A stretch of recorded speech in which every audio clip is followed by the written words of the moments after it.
Assalamualaikum warahmatullahi wabarakatuh. Perkenalkan, kami dari kelompok 8 TMT 4A yang beranggotakan saya Ranti Akma Kurniasari dengan NIM 12204193107, Mariska Dinda Anifta 12204193117, dan juga Asyrifati Nikmah dengan NIM 12204193123. Di sini kami akan mempresentasikan hasil diskusi kami tentang inovasi bidang ketenagaan pendidikan. Yang pertama, akan saya jelaskan hakikat dan jenis pendidik dan tenaga kependidikan. Hakikat pendidik dan tenaga kependidikan. Di dalam dunia pendidikan, itu terdiri dari pendidik dan tenaga kependidikan. Menurut Undang-Undang Nomor 20 Tahun 2003 tentang Sistem Pendidikan Nasional, pendidikan merupakan usaha dasar dan terencana untuk mewujudkan suasana belajar dan proses pembelajaran agar peserta didik secara aktif mengembangkan potensi dirinya untuk memiliki kekuatan spiritual keagamaan, pengendalian diri, kepribadian, kecerdasan, akhlak mulia, serta keterampilan yang diperlukan dirinya, masyarakat, bangsa, dan juga negara. Berdasarkan Undang-Undang Nomor 20 Tahun 2003, Pasal 39 Ayat 2 tentang Sistem Pendidikan Nasional, pendidik merupakan tenaga profesional yang bertugas merencanakan dan melakukan proses pembelajaran, menilai hasil pembelajaran, melakukan pembimbingan dan pelatihan, serta melakukan penelitian dan pengabdian kepada masyarakat, terutama bagi pendidik yang berada pada perguruan tinggi.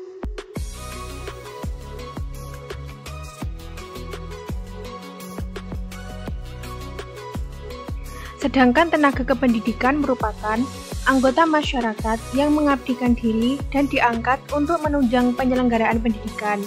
Tenaga pendidikan bertugas melaksanakan administrasi, pengelolaan, pengembangan, pengawasan, dan pelayanan teknis untuk menunjang proses pendidikan berada pada satuan pendidikan. Jenis-jenis pendidikan dan tenaga kependidikan. Jenis-jenis pendidik itu ada 8, yaitu guru, dosen, konselor, pamong belajar, widyaswara, tutor, instruktur, dan juga fasilitator. Yang pertama, guru.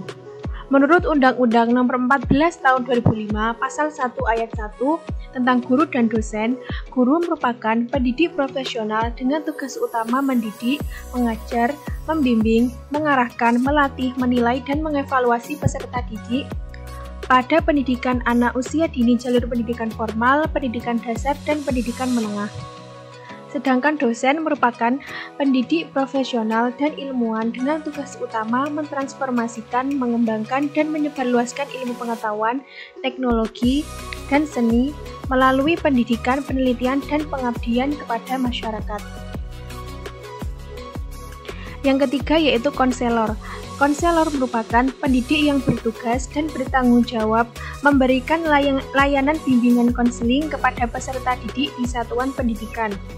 Biasanya kalau di sekolah, konselor pendidikan ini semula disebut sebagai guru bimbingan penyuluhan atau guru BP. Namun, sekarang ada perubahan. Biasanya disebut sebagai guru bimbingan konseling atau guru BK. Yang keempat yaitu pamong belajar. Pamong belajar merupakan pendidik yang memiliki tugas pokok melaksanakan kegiatan pembelajaran, pengkajian program, dan pengembangan model di bidang pendidikan non-formal dan juga informal. Yang kelima, widyaswara, yang merupakan seorang pegawai negeri sipil diangkat sebagai pejabat fungsional oleh pejabat yang berwenang dengan tugas dan tanggung jawab wewenang untuk mendidik, mengajar, dan atau melatih pegawai negeri sipil pada lembaga pendidikan dan pelatihan atau diklat pada pemerintah. Yang keenam, tutor. Tutor merupakan orang yang memberi pelajaran atau membimbing kepada seseorang maupun sejumlah kecil siswa dalam pelajarannya. Ketujuh, instruktur, yang merupakan seseorang yang bertugas melakukan pembinaan terhadap peserta dalam forum pelatihan. Yang kedelapan, fasilitator, merupakan seseorang yang membantu sekelompok orang memahami tujuan bersama mereka dalam membantu mereka membuat rencana yang berguna mencapai tujuan tersebut tanpa mengambil posisi tertentu dalam diskusi. Selanjutnya, jenis-jenis tenaga kependidikan. Jika dilihat dari jabatannya, tenaga pendidikan ini dibagi menjadi 3, yaitu tenaga struktural, tenaga fungsional, dan juga tenaga teknis kependidikan. Yang pertama, tenaga struktural. Tenaga struktural merupakan tenaga pendidikan yang menempati jabatan-jabatan eksekutif umum atau pimpinan yang bertanggung jawab baik langsung maupun tidak langsung atas satuan pendidikan yang meliputi kepala sekolah dan wakil kepala sekolah. Yang kedua, tenaga fungsional merupakan tenaga kependidikan yang menempati jabatan fungsional, yaitu jabatan yang dalam pelaksanaannya mengandalkan keahlian akademis kependidikan, seperti guru, pembimbing atau penyuluh yang biasa disebut guru BP atau guru PK, peneliti, pengembangan kurikulum dan teknologi kependidikan, serta pengembangan tes pustakawan. Yang ketiga, tenaga teknis kependidikan merupakan tenaga pendidikan yang dalam pelaksanaan pekerjaannya dituntut kecakapan teknis operasional atau teknik administratif yang meliputi laporan, teknik sumber belajar, pelatih olahraga, kesenian, dan juga keterampilan. Selanjutnya, multiperan dan kompetensi pendidik dan tenaga kependidikan. Multiperan guru. Guru itu mempunyai fungsi yang multiperan, artinya guru mempunyai fungsi yang bermacam-macam, yang sebagai pendidik, sebagai pengajar, dan juga sebagai pelatih. Guru sebagai pendidik merupakan guru yang merujuk pada pembinaan dan pengembangan afeksi peserta didik. Guru sebagai pengajar merujuk di mana guru tersebut melakukan pembinaan dan pengembangan pengetahuan atau asah otak intelektual kepada siswa. Sedangkan istilah guru sebagai pelatih merupakan guru yang merujuk pada pembinaan dan pengembangan keterampilan peserta didik layaknya seperti guru keterampilan. Baik, itulah yang dapat saya sampaikan. Materi selanjutnya akan dilanjutkan oleh pemateri berikutnya. Assalamualaikum warahmatullahi wabarakatuh. Perkenalkan, nama saya Mariska Dinda Aniftah, NIM 12204193117. Saya akan melanjutkan materi selanjutnya, yaitu peran pendidik dan tenaga kependidikan. Jamarah dalam kurung Rusdiana 2014.2 153 mengemukakan peran pendidik adalah sebagai berikut. Yang pertama, korektor, yaitu pendidik dapat membedakan nilai yang baik dan nilai yang buruk dalam pelaksanaan pendidikan. Selanjutnya, inspirator, yaitu pendidik dapat memberikan dampak yang baik bagi kemajuan belajar peserta didik. Selanjutnya, informatori, yaitu memberikan informasi perkembangan ilmu pengetahuan dan teknologi. Yang keempat, organisator, yaitu mengelola kegiatan pembelajaran. Yang selanjutnya, motivator, yaitu mampu mendorong peserta didik supaya aktif dalam pembelajaran. Yang selanjutnya, ilustrator, yaitu pencetus ide kemajuan pendidikan dan pembelajaran. Yang ketujuh, fasilitator, yaitu menyediakan fasilitas untuk memudahkan proses pembelajaran. Yang selanjutnya, pembimbing, yaitu pendidik dapat memberikan bimbingan ke arah yang positif. Yang selanjutnya, demonstrator, yaitu pendidik mampu memberikan pemahaman materi pembelajaran kepada peserta didik dengan baik. Yang selanjutnya, pengelolaan kelas, yaitu mampu mengelola kelas dengan dinamis.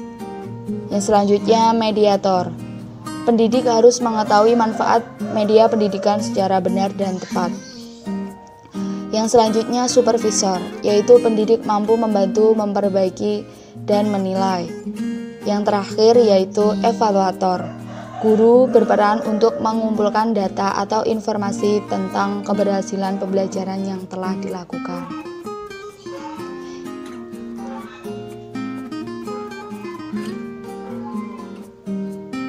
Sedangkan dalam Undang-Undang Nomor 2 Tahun 1989 tentang Sistem Pendidikan Nasional, Pasal 31 Ayat 4, menyatakan bahwa tenaga kependidikan berkewajiban untuk berusaha meningkatkan profesionalnya sesuai dengan perkembangan iptek serta pembangunan bangsa. Materi selanjutnya yaitu inovasi ketenagaan kependidikan di Indonesia. Inovasi dalam ketenagaan kependidikan di Indonesia tidak terlepas dari pembuatnya. Indonesia dapat dikatakan sebagai kelompok penerima inovasi dikarenakan kebanyakan inovasi kependidikan yang ada di Indonesia pernah dilaksanakan juga di beberapa negara maju. Beberapa inovasi ketenagaan pendidikan yang dilaksanakan di Indonesia diantaranya yang pertama yaitu sertifikasi pendidikan. Sertifikasi pendidikan merupakan inovasi yang menuntut peningkatan kompetensi pendidik di Indonesia. Di samping itu, juga menjadi motivasi besar bagi para pendidik untuk mengejar sertifikasi. Dalam pasal 1 ayat 1 Peraturan Menteri Pendidikan Nasional Republik Indonesia nomor 18 tahun 2007 tentang sertifikasi bagi guru dalam jabatan disebut bahwa sertifikasi bagi guru dalam jabatan adalah proses pemberian sertifikat pendidikan untuk guru dalam jabatan. Sertifikasi guru merupakan suatu pengakuan atau lisensi untuk melaksanakan tugas dan wewenang sebagai profesi di pendidikan. Seorang guru harus memiliki standar kompetensi agar mendapat sertifikasi untuk melaksanakan tugas dan wewenang sebagai tenaga kependidikan. Di antaranya, yang pertama yaitu kompetensi pedagogik, yang kedua kompetensi kepribadian, yang ketiga kompetensi sosial, dan yang keempat kompetensi profesional. Adapun tujuan dan manfaat sertifikasi guru diantaranya, manfaatnya yaitu melindungi profesi guru dari praktek-praktek yang tidak kompeten yang dapat merusak citra profesi guru. Yang kedua, melindungi masyarakat dari praktik-praktik pendidikan yang tidak berkualitas dan tidak profesional. Sedangkan tujuannya yang pertama, meningkatkan profesionalitas guru termasuk di dalamnya kesejahteraan guru. Yang kedua, menentukan kelayakan guru dalam melaksanakan tugas sebagai agen pembelajaran dan mewujudkan tujuan pendidikan nasional. Yang ketiga, meningkatkan proses dan mutu hasil pendidikan. Yang keempat, yaitu meningkatkan martabat guru.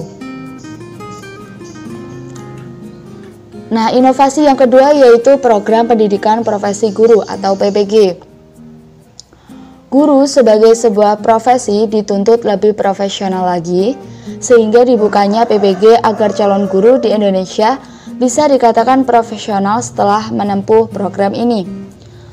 Peraturan Menteri Pendidikan dan Kebudayaan atau Permendikbud Republik Indonesia nomor 87 tahun 2013 pasal 1 ayat 1 dan 2 menyatakan bahwa pendidikan profesi adalah pendidikan tinggi setelah program sarjana yang mempersiapkan peserta didik untuk memiliki pekerjaan dengan persyaratan keahlian khusus dalam ayat 1 dan program pendidikan profesi guru prajabatan yang selanjutnya disebut program PPG.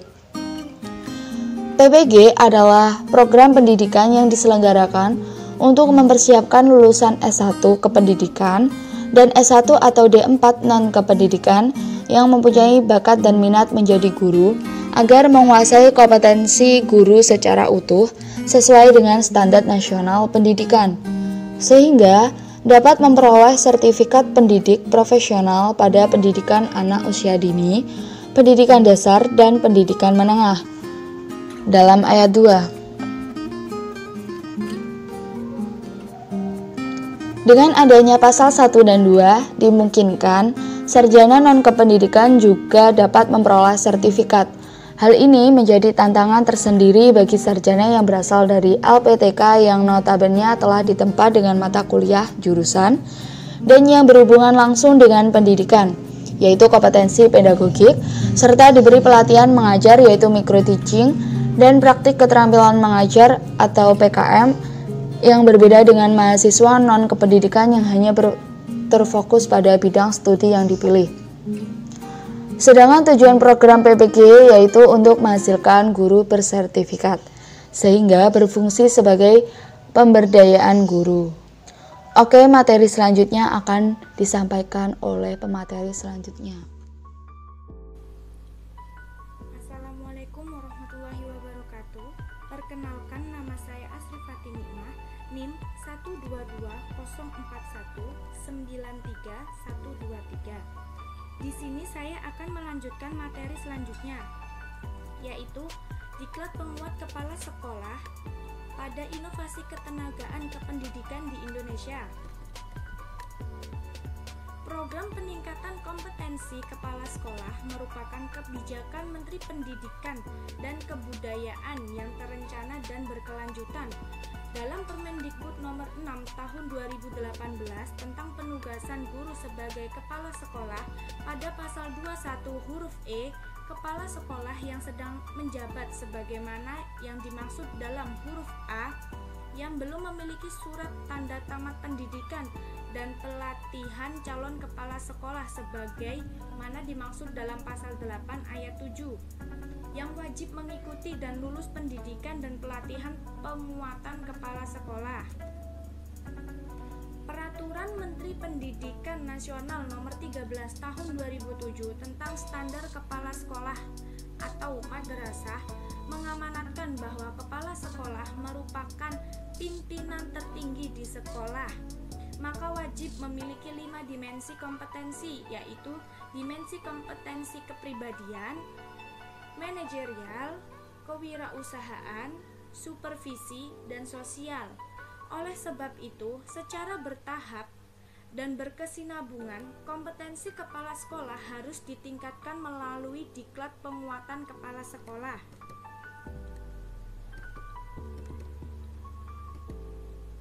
Tujuan untuk menumbuh kembangkan pengetahuan, sikap dan keterampilan calon kepala sekolah pada dimensi kompetensi kepribadian, untuk menciptakan aparatur yang mampu berperan sebagai pembaru dan pemersatu kesatuan bangsa, serta dengan terciptanya kesamaan visi dan dinamika pola pikir dalam melaksanakan tugas demi mewujudkan pemerintahan kependidikan yang baik. Kepala sekolah adalah guru yang diberikan tugas tambahan untuk memimpin dan mengelola suatu sekolah dalam upaya meningkatkan mutu pendidikan. Sebagaimana seorang guru, kepala sekolah sejatinya juga pendidik yang harus mampu membina guru-guru di sekolahnya agar menjadi guru-guru yang kreatif dan selalu melakukan inovasi dalam pembelajaran. Di sisi lain, tujuan utama sekolah berupaya meningkatkan mutu pendidikan yang hanya dapat diraih jika seluruh komponen sekolah dapat melaksanakan tugas pokoknya dan fungsinya masing-masing melalui pembina dan pengelola seorang kepala sekolah yang memiliki sifat profesional.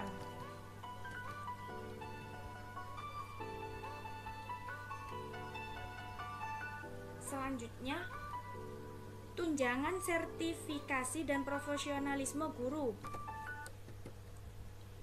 Undang-Undang Guru dan Dosen Nomor 14 Tahun 2005 memberikan peningkatan kesejahteraan bagi guru dan dosen.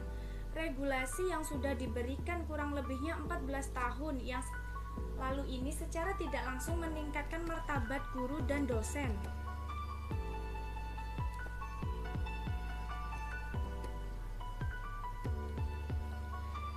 Gaji sertifikasi guru yang berstatus PNS adalah pendapat tunjangan sertifikasi serta dengan gaji pokoknya.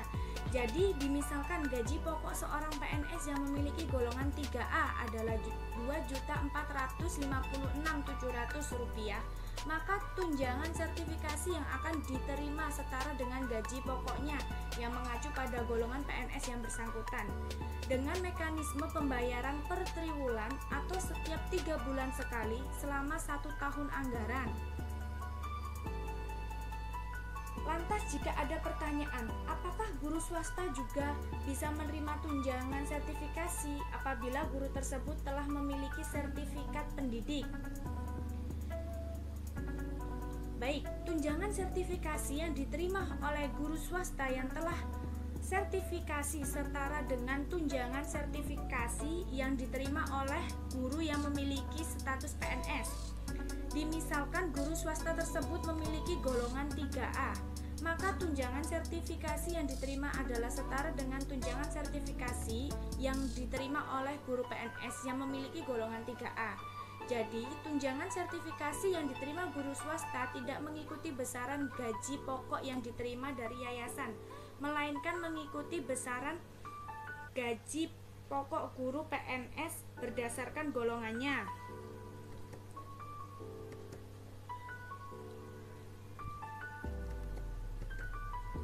Namun untuk mendapatkan tunjangan sertifikasi guru yang bersangkutan harus memenuhi beberapa syarat administrasi. Agar bisa mendapatkan tunjangan sertifikasi, seorang guru harus memiliki sertifikat pendidik. Adapun beberapa cara yang dapat ditempuh untuk bisa mendapatkan sertifikasi pendidik. Berikut ada beberapa opsi, yaitu PPGJ atau pendidikan profesi guru dalam jabatan. Jalur PPGJ ini diperuntukkan bagi orang yang telah berstatus PNS namun belum memiliki sertifikat pendidik.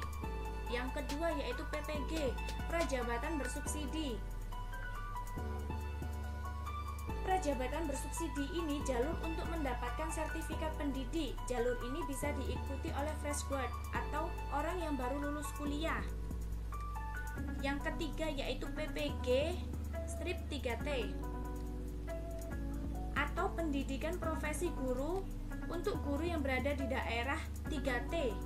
Daerah 3T itu yaitu tertinggal, terdepan, terluar. Melalui jalur ini, guru juga bisa mendapatkan sertifikat pendidik. Peningkatan kualifikasi. Dalam Undang-Undang Nomor 20 Tahun 2003 tentang Sistem Pendidikan Nasional, Bab 11 Pasal 42 dinyatakan bahwa pendidik harus memiliki kualifikasi minimum dan sertifikasi sesuai dengan jenjang kesenangan mengajar, sehat jasmani dan rohani, serta memiliki kemampuan untuk mewujudkan tujuan pendidikan nasional.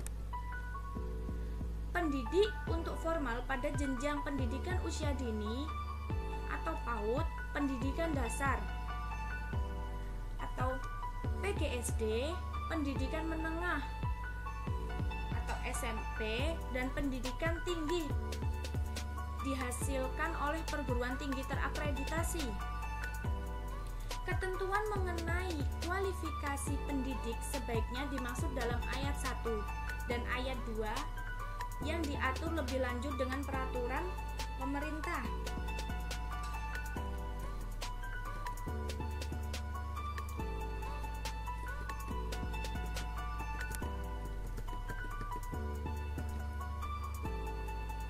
Sejalan dengan Undang-Undang Sisdiknas tersebut, dalam Undang-Undang RI Nomor 14 Tahun 2005 tentang guru dan dosen dijelaskan dalam bab 4 bagian ke-1 pasal 8 dijelaskan bahwa guru wajib memiliki kualifikasi akademik, kompetensi, sertifikasi pendidik, sehat jasmani dan rohani, serta memiliki kemampuan untuk mewujudkan suatu tujuan pendidikan nasional.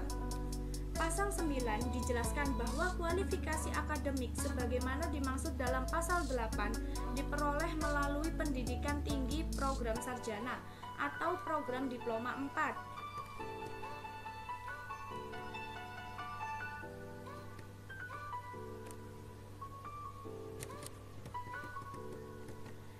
Sekian presentasi yang bisa kelompok kami sampaikan. Semoga bermanfaat.